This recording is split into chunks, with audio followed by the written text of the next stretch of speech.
In this episode, I'm going to show you 5 ways to make peace with failure in honor of the International Day of Failure. So let's rise. You may not control all the events that happen to you, but you can decide not to be reduced by them. Maya Angelou. Rising to be productive, rising to be organized, rising to be inspired. Who are you rising to be? New podcast every Tuesday, new videos every Wednesday and Saturday. Hello everyone, I'm Christina Be Rising and welcome to the Rising to Be show, the only place on the internet where I help you rise to be who you want to be, helping you rise to be productive, organized, and inspired so that you can reach your goals. I upload new videos and podcasts every single week, so be sure to subscribe as a riser so that you won't miss anything, and shop for workbooks, printables, and stickers at risingtobe.com. And last but not least, this episode would not be possible without the support of our Rising to Be patrons and channel members. Thank you. Now let's get into this episode. Tip 1. Failure isn't final. Does failure sting and hurt? Of course it does. Sometimes failure can even feel worse than a breakup. But failures don't last forever, and thank God that they don't, because we often look back on them with a smile and see just how far we've come, or laugh about how we literally thought our lives were over just because something didn't go our way. In my opinion, failure is best dealt with alone. If you need to cry, then just cry. And if you need to cuss, then well, just cuss. It's important to just release your frustrations. When we try to suppress the way we feel, it can instead spill over and even onto others. When we take time to deal with our feelings, we can heal from the way we felt. Success is most often achieved by those who don't know that failure is inevitable. Coco Chanel. Never run out of business cards again with a Popl digital business card that instantly connects us with others, allowing for more connections, more leads, more sales, and sharing your social channels with others. And instantly share your contact info with your clients. Share your info with a tap or a scan by networking with Popl's cards, keychains, bracelets, and even add a bit of personality with your own logo. Use the link in the description to save 20% on your order, compatible with Apple and Android devices. A Rising to Be partner. Tip 2. Get some space. Sometimes when we fail, it's best if we give ourselves some space from what we've been working so hard on. Now, I'm not saying you should throw away things because you failed, but instead a break. You should box up the supplies and books from that goal that resulted in failure, and only decide to return to opening that box once the sting of the loss no longer hurts as much. This can be a bit hard for some that literally want to throw everything in the trash, but the thing is, you may want to come back and try again. After all, just because you failed once does not mean that you will always fail. And return to it, refreshed and ready to try again. Don't allow for your emotions and anger to put you in a position where you may eventually regret something. Just take a breather. Giving up is the only sure way to fail. Gina Showalter.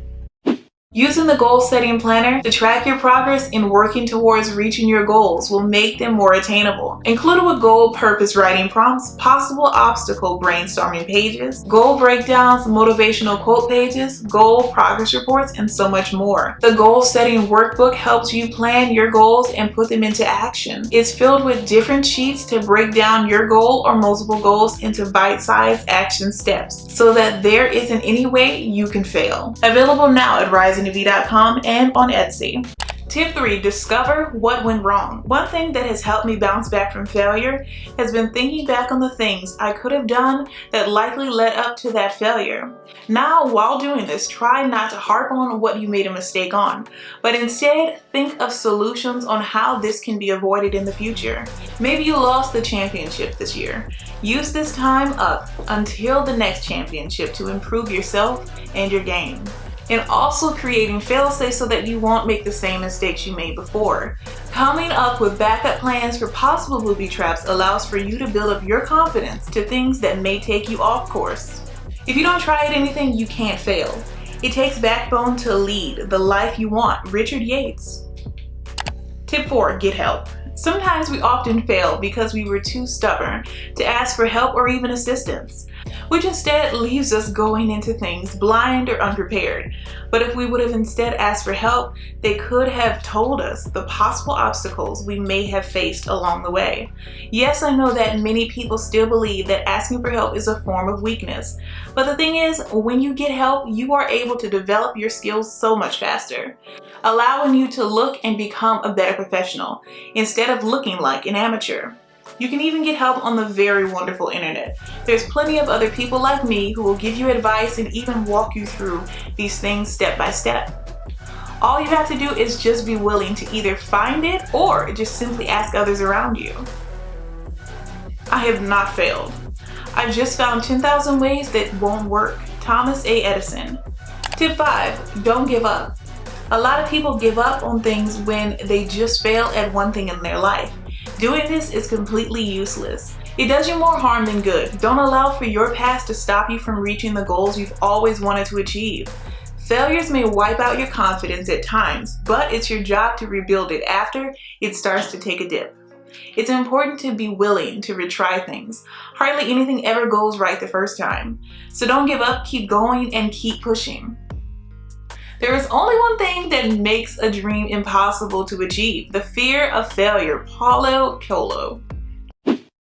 Today's comment of the day goes to Daphne Stephen. So happy for you to see the channel growing. Share this awesome episode with someone you know who needs it to help them rise to be who they want to be. And don't forget to like and subscribe. I hate for you to miss the next episode. Now let's get into our recap. So let's do a quick recap just in case you missed a tip. Tip 1, failure isn't final. Tip 2, get some space. Tip 3, discover what went wrong. Tip 4, get help. Tip 5, don't give up.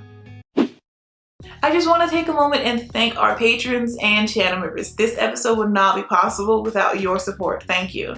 And watch next week's episode early by joining my Patreon for more exclusive content. There's 3 tiers to choose from at patreon.com/risingtobe.